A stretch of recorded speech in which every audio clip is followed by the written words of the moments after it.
spotted hyena territoriality based off their level of aggression and if it has any correlation to the size of the territory. The spotted hyena's scientific name is Crocuta crocuta, and they live in the African savanna. There are 3 species of hyena. There's the striped hyena, the brown hyena, and the spotted hyena.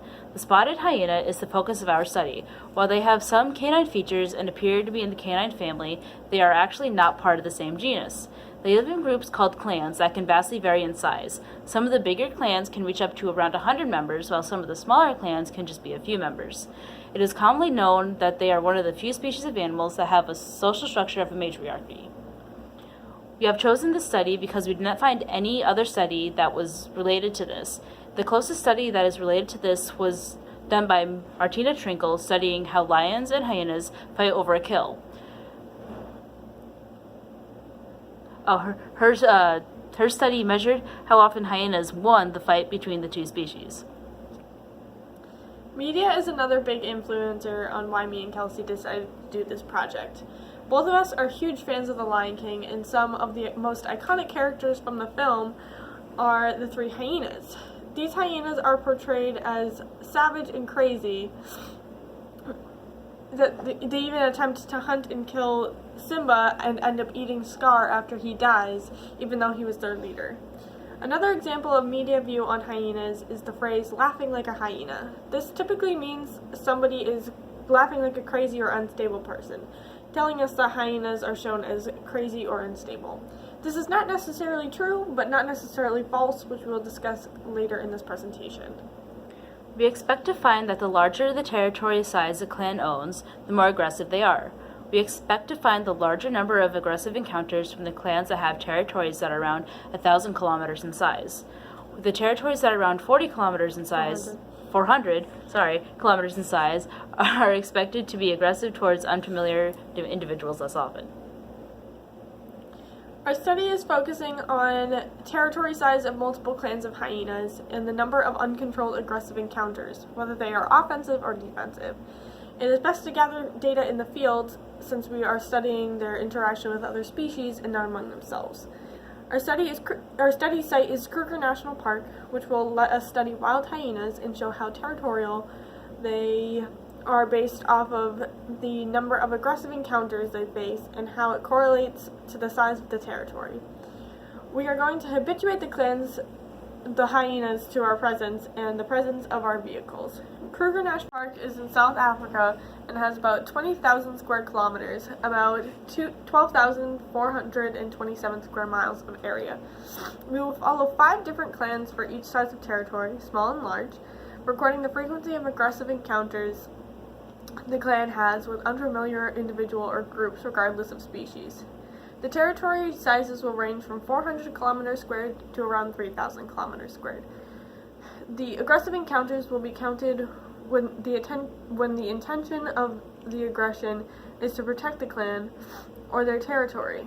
This could be aggressively defending the territory, example, chasing after and fighting with unfamiliar species, or defensively, example, growling and snapping at unfamiliar species. We will not be counting aggression towards prey animals when their intention is hunting. Before we gather any of our official data, we are going to habituate all the clan members to the presence of us and our vehicle.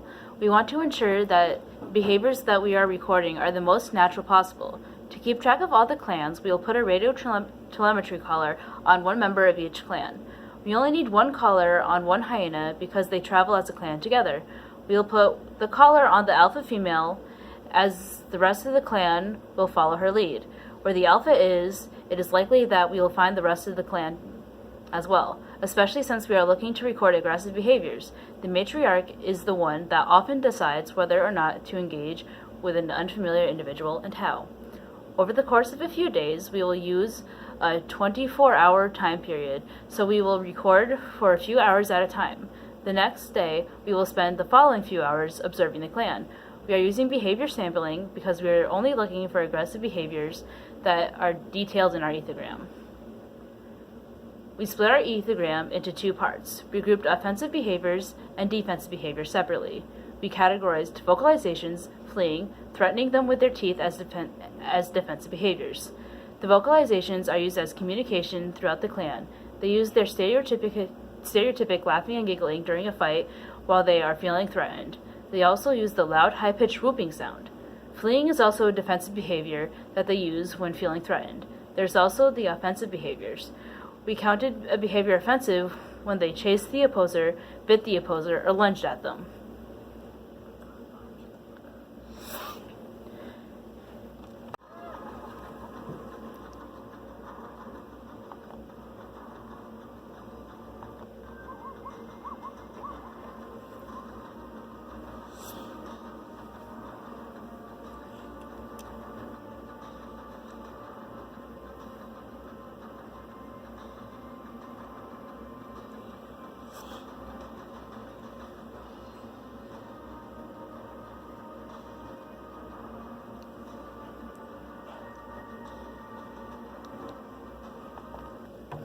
Okay, this video shows that we have This video shows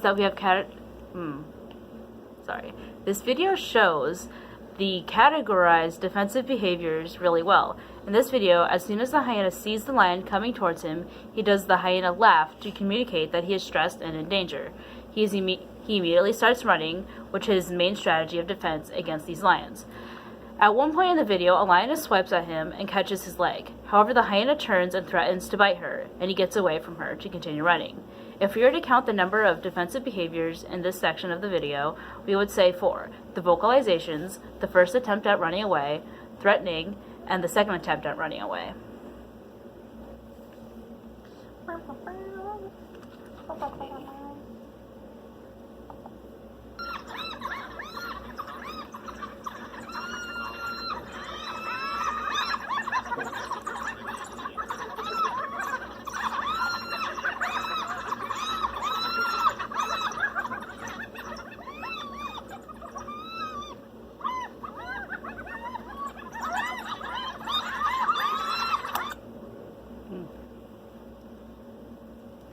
Okay, this video shows offensive behavior because the wild dogs won the prey for themselves.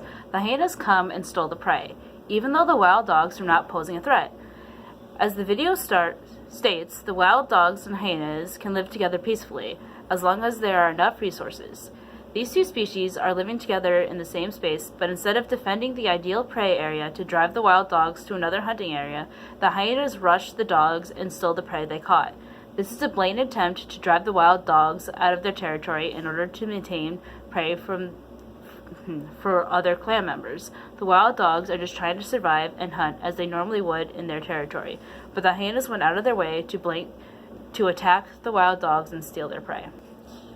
These are our final results in testing to see if aggression in hyenas correlate with them having a larger territory. Our results clearly show that having a larger territory is correlated with being more aggressive, which leads us to believe that in order to establish and maintain a larger territory, the hyenas must be more aggressive. In our ethogram, we categorized aggression into 2 types, offensive and defensive. These charts showed that hyenas tend to be more offensive than defensive, meaning they go out of their way to attack other creatures they see as a threat around their territory, even if the animal is not posing a direct threat to said territory. The amount of offensive behaviors in all of our observations is almost always higher than the amount of defensive behaviors. This means that